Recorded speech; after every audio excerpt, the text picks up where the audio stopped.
ito na nga pala yung ginagawa nating bahay guys. Ayan. Yung mga sulok niyan, tinakpan ko yan, minasilya ko. So, pag natuyo niyan, lilihain naman natin ulihan. Siyempre, pagka titirhan mo at ikaw ang gumagawa, siyempre, ang gusto mo, maganda talaga, di ba? Yung sa CR, ginawa na rin natin kanina. Ayan. Ayos na rin. Actually, nauna pa nga yung tiles dito eh. Pero madali na lang linisin yan guys. Tapos kasunod na ito, i-repaint na natin. Sukulayin natin siya ng ivory. Tapos yung pinaka kesame niya ay plain white lang. Gusto naman kasi natin medyo maliwanag eh. Para hindi magastos sa kuryente tsaka sa ilaw.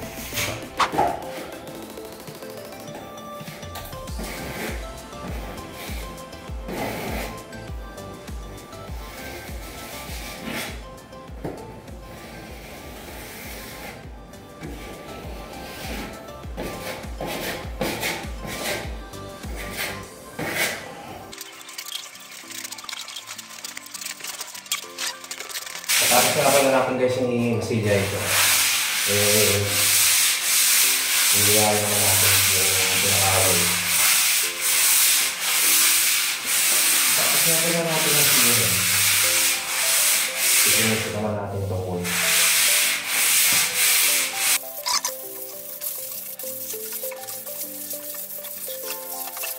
So ito na nga guys. Halos natapos na rin natin yung pintura hanggang labas ng bahay. Medyo ginabi na tayo. So ito, na-tiles na rin po ang kanyang flooring, no? Ayan, no? Parang kahoy ang pinaka-tiles na design na napili natin. So ayos na yung pagkaka-install na sa kanya. So nilagyan lang natin siya ng coating sa mga pinakadugtungan para hindi halata. Kapag natuyo na yan, lilinisin na lang natin yan guys. So, ito yung mga pinaghirapan natin ng mga ilang araw na pagmamasilya, pagliliha, pinturahan natin yan guys.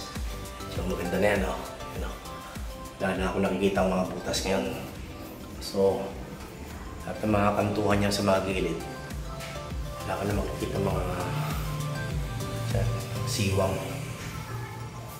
So yan. So itong bintana lilinisin ko na lang yan guys. Lalagyan natin ng kukulayan natin ng pintura yan guys. Ayan o, ganda na siya no. Flooring guys o. Kulto mo yung gilid niyan. Kinod ko ng powder yan sa gilid. So pagka natuyo yung tile cement na yan na nilagay natin sa mga gilid niya, wala ka nang makikitang siwang-siwang sa mga dugtungan. Patutuyin lang natin, hindi lang natin matuyo yan hanggang bukas. Tapos yung lilinisin natin, tapos iwawasan lang natin guys. Maganda na siya. Ito namang pintuan natin, kukulayan din natin yan ng dark brown. So, tapos dito yung ating house project na tayo naman ang titira. Ito nga pala yung ginamit natin na ilaw.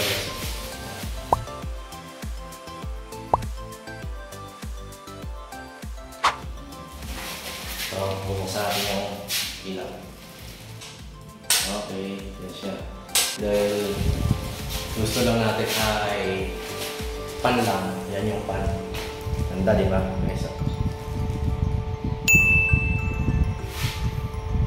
Yan, medyo malamig siya. Parang yung kiniklip na electric pan. Ganun pa siya ang function niya. Ganun din siya kalakas. So, buksan muna natin ilaw kasi mag-unbox tayo. Hello guys! Dumating nga pala yung ating dish cabinet para sa ating kitchen. Ilalagay natin dito lahat yung ating mga plato, kutsara, sandok, Kaya i-unbox na ngayon natin ito. Ito nga pala yung presyo niyan guys. 1,094. Doon natin yung ilalagay ito. This cabinet para sa ating kitchen o sa lababo. Nakaganda na ito guys. Kaya i-unbox na natin.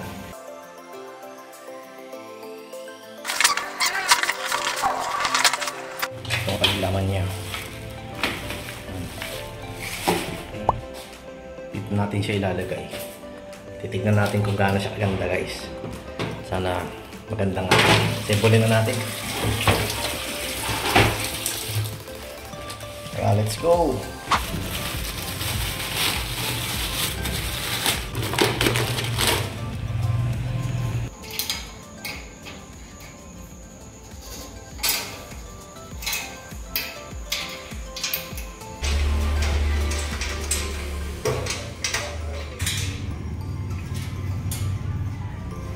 Side.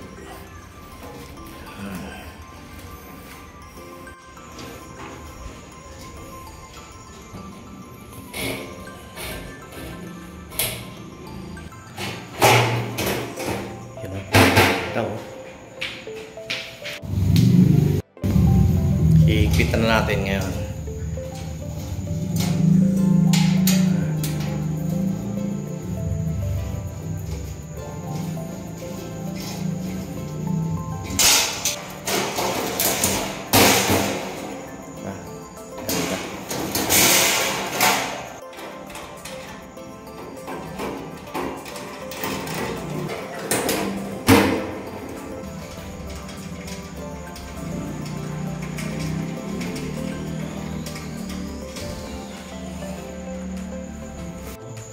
Ang ganda nga.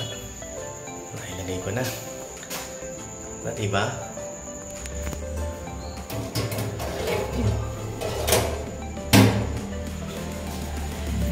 Meron siyang lagayan ng sabon, toothpaste, knife.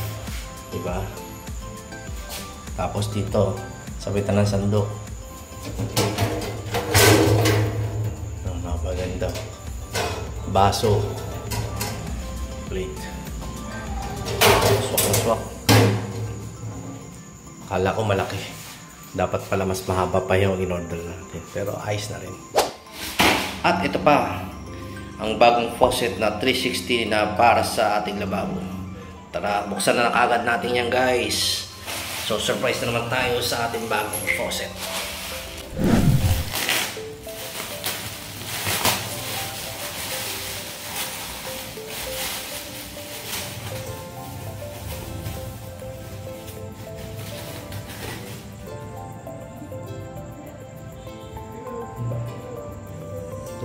Siya. Ayos.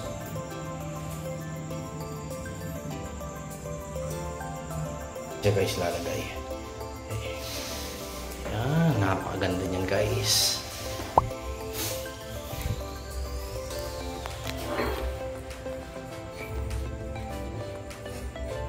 Buksan na natin guys. The moment of truth. Wow, ang ganda nga dyan.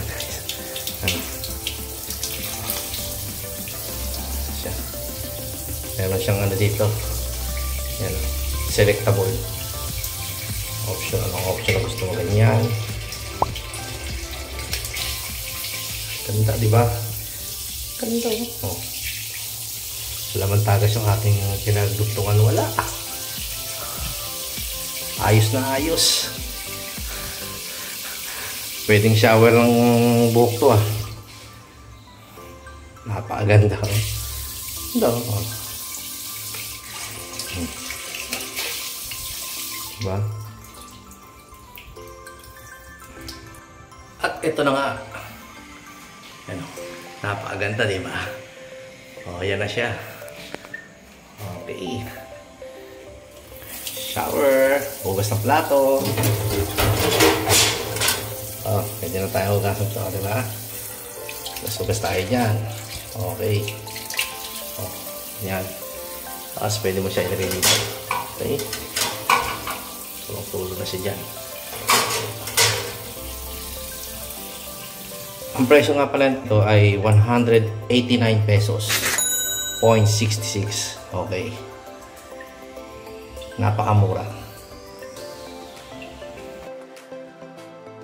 Ang kagandahan nga pala dito guys is 1.5 meters ang haba. Ayan.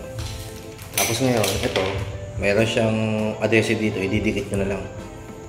Tapos ito, napakalaki nga pala yung talagang shower niya. Hindi naman pala natin ito yung may kakabit. Itong shower na to kung wala tayong gripo.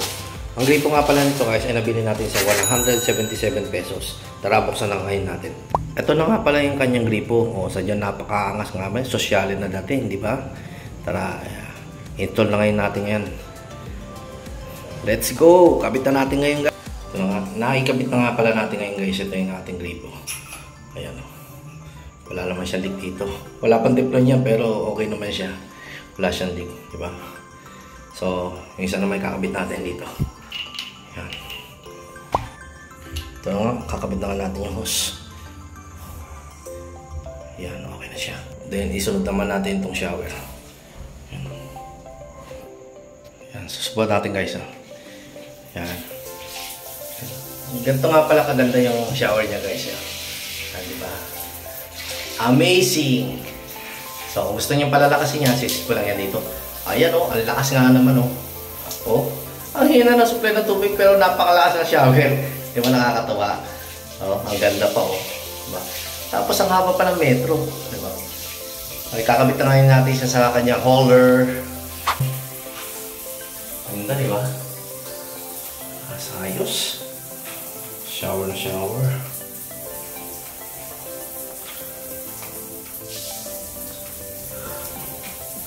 Okay. Ito na nga pala guys yun. Si JNT talaga, ang sipag talaga mag-deliver. Saka ginandahan niya. So, buksan na niya guys. Ulitin na natin.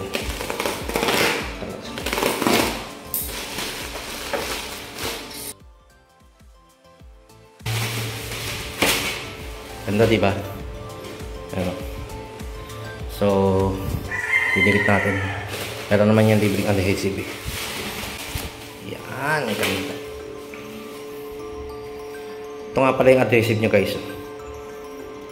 Yan. Ganda naman.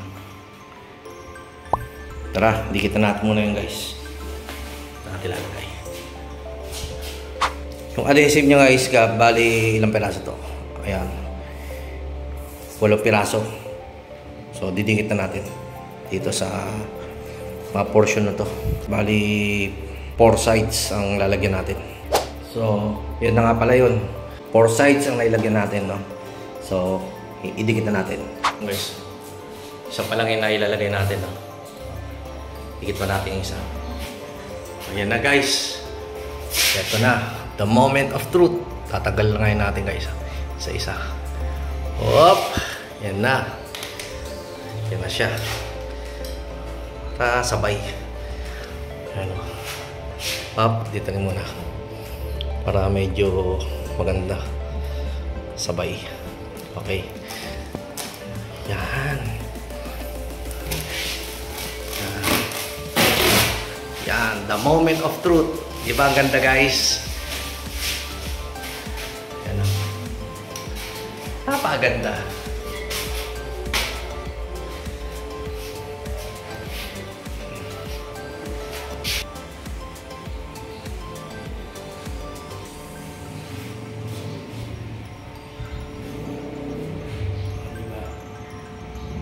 Sulit na sulit. Ganda. Siyempre, sisilip tayo. You know?